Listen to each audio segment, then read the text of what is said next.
வணக்கம். அனைத்து உறவுகளுக்கும் எனது இனிய காலை வணக்கத்தை தெரிவித்துக் கொள்கிறேன்.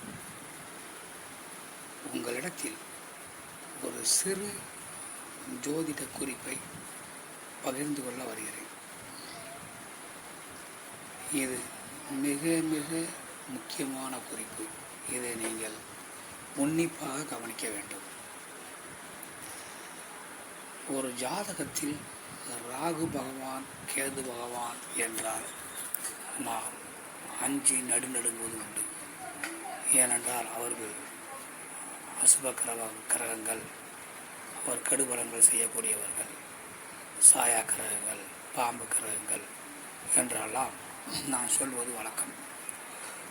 சோதிடத்திலும்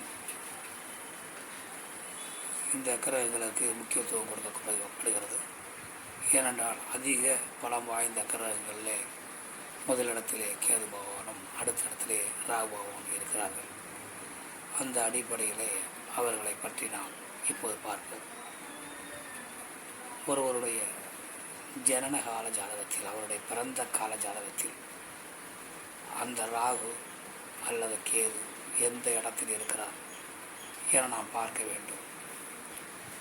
அந்த பிறந்த கால ஜாதகத்தில் ராகு பகவான் மீது கேது பகவானோ ராகு பகவானோ சென்றார், அல்லது கேது பகவான் மீது ராகு பகவானோ கேது பகவானோ சென்றார், அந்த காலகட்டத்தில் 1.5 ஆண்டுகள் கடுமையான போட்டி இருக்கும். மறைமுக எதிர்ப்புகள் இருக்கும். பொறாமைகள், பம்புகள், வழக்குகள் எல்லாமே நிறைந்திருக்கும். அந்த காலகட்டத்தில் ராகு பகவான் கேது பகவான் மேல் சென்றாலும், கேது பகவான் ராகு பகவான் மேல் சென்றாலும், அல்லது ராகு பகவான் மேலே சென்றாலும், கேது பகவான் மேல் சென்றாலும், அந்த கோச்சாரத்தில்